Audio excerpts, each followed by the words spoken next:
we're still in scales. If you scroll down, I have everything off except no overlapping labels. Countdown to bar close is on, currency is on, plus button is on. And then appearance, we move down to appearance. So right here, this is where we're gonna do something different, or not really. So background, make sure it's solid on yours. This little square, make sure it's white. That's your, I believe that's the background. Yeah. So you can change it to whatever you want. I personally like a white background, but you can go ahead and change that to whatever color you want. But I like white. Then the vertical grid lines, make sure that your opacity is all the way down, so to 0. And then that line, leave it as it is. And then horizontal grid lines, again, make sure that the opacity is at 0%. And then session breaks, leave it as it is. And then scales text, I leave it as it is as well. Is your trading, I don't know if you're following through, does yours look the same as mine? Because I'm not sure. When I first started trading, my trading view settings were crazier than this. I don't know. Yeah, if no, it definitely wasn't like that for me when I started doing it too. That's why I was making sure to show them how to do the candles. Because when I first started, it was just a line graph, and then the right side was completely filled with other tickers that I didn't really need, and it didn't show me the watch list completely and all this other stuff. So what you're doing is actually working, and I'm sure if people can't do it right now to fix it, like I said, I recorded this right now, and if people are taking notes, that's great. Like I said, I had this video done for us probably by midnight tonight. Then I'll post it in the chat. That way everyone can see it, the people that didn't see the video and stuff. But no, Dizzy, you're doing a great job. Keep going. Okay. So yeah, so I don't know. So it's just different. Like to me, it's a little like I'm a little surprised because when I first started using TradingView out, like the settings were crazy. So like right now I'm like, yo, like they already have this fixed up for people. So that's why I'm kind of surprised. But yeah, for the crosshair, my bad. I leave it as it is as well, and then we're gonna go down, and then I leave everything as it is. Top margin, I have a 10%, bottom margin 8%, right margin 10 bars. So make sure you have these numbers here. And then moving on to trading, I have show positions on, I have show orders on. Connecting line, I have it at 5%, so I leave it as it is. I have extend lines left on, show executions on, and then these next 3 squares should be off. And then the next 3 squares should be on. So show buy sell buttons, show 0 trade volume prices and DOM, and then show prices between the best bid, ask, and DOM should be on as well. And then after that, in event, I don't use anything on here. I leave it as it is. And then make sure that you press OK, because if you do not press OK and you just press the X, it's not gonna save. So make sure you press OK. So now coming back over here, you see your candles a little bit, they look, obviously the trading view looks a little bit cleaner now. So now you're able to like search up more watch list, whatever. You'll go ahead and do US, for example, just add whatever you want to add on here. So you can go ahead and do that whenever, after this call or whatever, just go ahead and search your watch list and then just add whatever you want to add there. And after that, I'm going to show you a little bit on how to use the tools and a little bit of how I mark up my charts. It's not too crazy.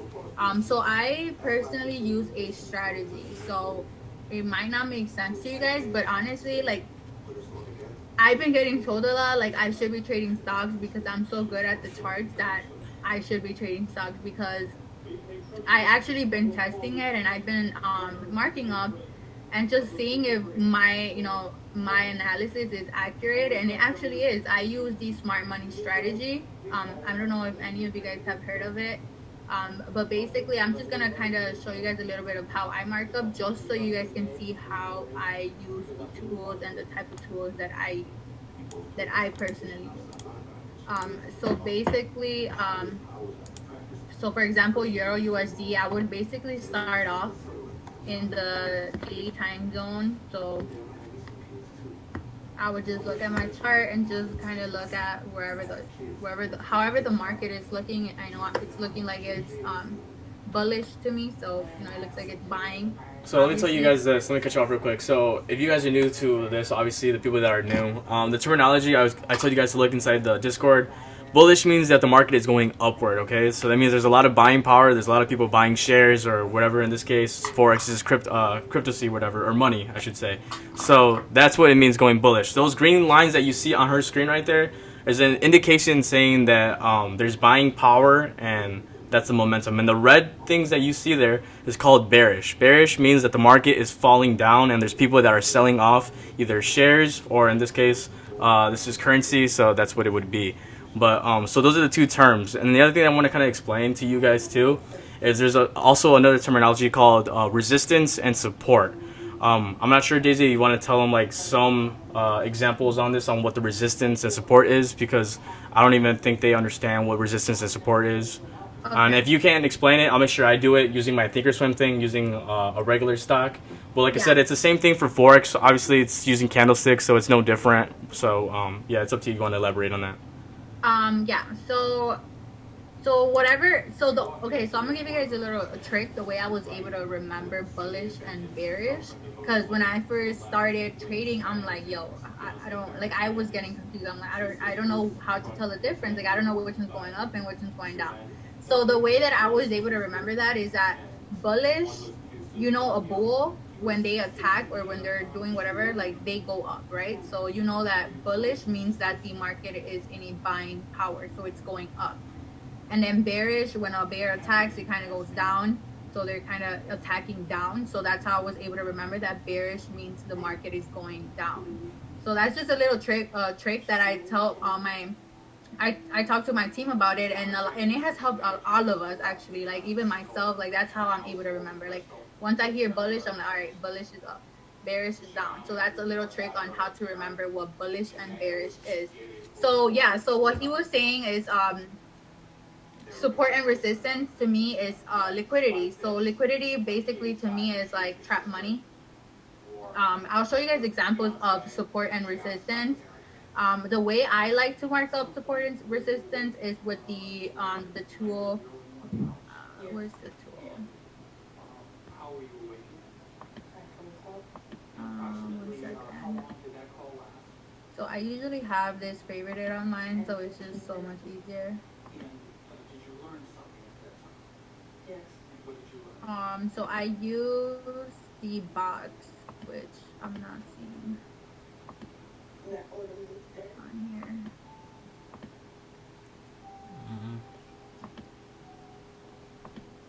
Okay, the rectangle, that's what I was talking about. So I'm gonna favorite that because I like to use that a lot. So the rectangle, to me, is like support and resistance. The way I like to mark it up is like I'll basically draw a line like that. That's like the resistance, and then like support like that, right? So basically support and resistance is liquidity, whatever you want to call it, trap money, whatever. It's basically when the market is trapped in, like, it's just not going anywhere. It's just like trapped going up and down in in one spot. As you can see right here, it has not broken. It hasn't broken resistance. It hasn't broken support. So it's just like up and down in one box. As you can see right here, it broke the resistance, right? So this is what you call resistance and support right here. And that would have been an indication right there to buy. And when the minute that it started breaking that resistance level, that's would have been your cue to go into a trade for options and buy a contract at that very moment right there. Or if you were late on it, you would probably have to wait until it got to a little bit to the red.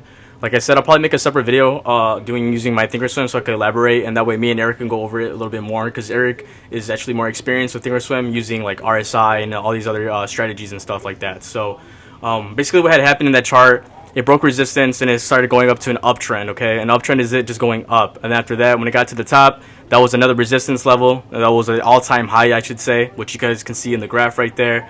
Then after that, it was a sell-off. So it means people were taking their profits and then selling off, and that's why it dropped down back to whatever that number is, 1.20983 or whatever. But yeah, guys, so the resistance and support mean a lot. Sometimes there's another term called consolidation, which means it doesn't go past the resistance and doesn't go past the support. So it's usually just an idle. It's like this, basically, and that's basically what was happening during that time frame right there. It did go up a little bit, not that much, but like I said, it's a little bit different on regular stock shares, which I'll be going more into detail using my Thinkorswim. Like I said, this is just an example on how to use TradingView. That way you guys can use it using your stocks, and it's kind of like the same thing because literally the candles are just indicating different like information basically, and then what you see here on TradingView is basically the same thing on Thinkorswim, but Thinkorswim just has a little bit more details and more strategies compared to TradingView. But like I said, people that don't have Thinkorswim or have Webull or whatever and are using Robinhood, since a lot of you guys I suggested to use Robinhood, are going to see just a line graph, and line graphs aren't going to help you really register and see what the momentum is on a market. So this is why I'm telling you guys to definitely use tradingview.com as a resource to just use, and that way you're able to chart stuff out, either it's at night or during the day when you want to make a move and buy a contract and stuff. But yeah, go ahead. Yeah, so that's basically consolidation. It's like support and resistance. It's just basically the candles just being trapped in one certain spot. Let me go ahead and see. Let me see if there's more examples. Maybe.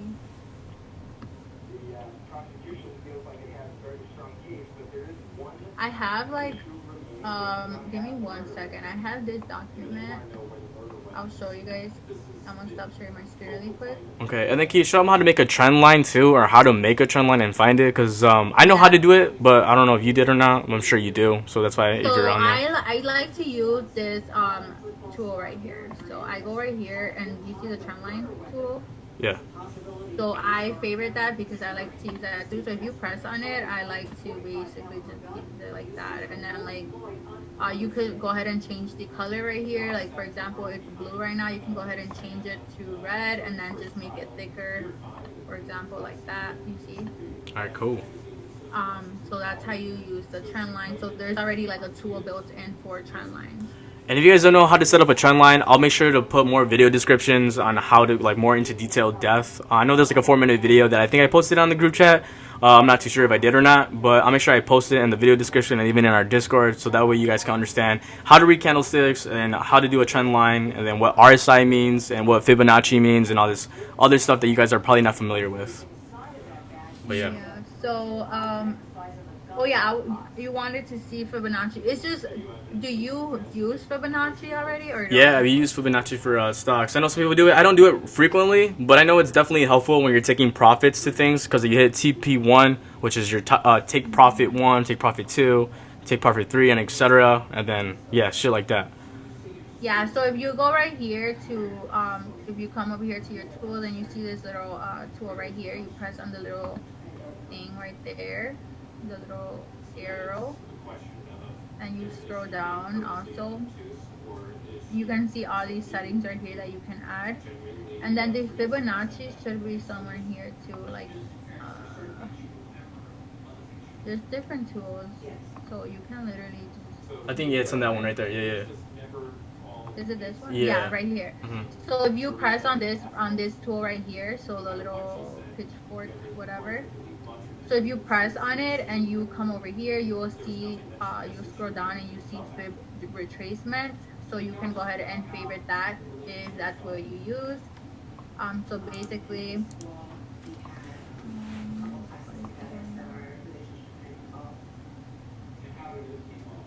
okay, so yeah, so you would just press on it, and then the way that you would drag it obviously is from like top to bottom. I don't use Fibonacci that much. So right now it looks crazy. I did not actually take a picture of my Fibonacci settings, but I can go ahead and send you guys my Fibonacci settings. It's pretty accurate, not gonna lie. I don't know why I don't use Fibonacci no more. I just haven't been needing it. But if you press on the Fibonacci tool or whatever, you press on it, and if you press on the Fibonacci, you're gonna see these little settings come out, and then you see the little sun symbol. You press on it, and that's how you're gonna be able to fix your Fibonacci tools to whatever you guys use. I know you probably have like your own numbers and stuff, right? Yeah, For and Fibonacci. I'll probably put, like I said, a video description more into depth because I know I haven't even learned too much about Fibonacci. I just know the basics about it, and I kind of like a little bit know about it. But I'll make sure I put it onto YouTube. That way, we can all learn together. I'm gonna do more research on that because I know how to use it when it comes to like forex. But obviously, forex and regular stocks are a little bit different. But I know people that do regular stock shares and stuff like that actually do use this. So I want to look more into it. But yeah, that's how you basically get onto the setting for Fibonacci. And then getting into the setting is just basically clicking on that sun thing after you click it, and then seeing what those numbers. Now, right now I'm not too familiar with it, so I'm gonna leave those numbers how it are or is right there. And then I'll probably give you guys like different settings or recommendations that I find on YouTube because there's like a lot of videos online and stuff like that. But yeah. Yeah, because I mean, I might have a video on how to use Fibonacci and the way we use it, but it's just I don't know if it will work with stocks too. It Yeah. probably will, so I'll send it to you. You can watch it and see if maybe you can try it out, and then if you like it, then you can go ahead and share these setting numbers with them. Yeah, for sure. Yeah, so I'll send you my my Fibonacci settings, and yeah, so you guys, that's how you basically go to change these settings on the Fibonacci. All right, cool. So then you just exit it out or whatever. And then the toolbox are here to like just make sure you favorite all the tools because you don't want to be like looking for them all the time, and then like whenever you pull up TradingView, like your tools are gonna be right there, so you're gonna be ready to be marking up. So pretty much like that's pretty much it. There's really not much. I mean, it looks confusing, but like as you can see, you don't really use everything. So, Right. like Yeah. I know it looks confusing and like all these items, like all these tabs and all of that, like it makes it look very complicated, but in reality it's not. It's just about you fixing your settings, fixing your chart, and then just favoriting your tools and just getting ready to mark up. Right. Pretty much. No, yeah, you did a great job. So that's basically how you guys set up for TradingView.com. Those are the settings that I would personally recommend doing. Oh no.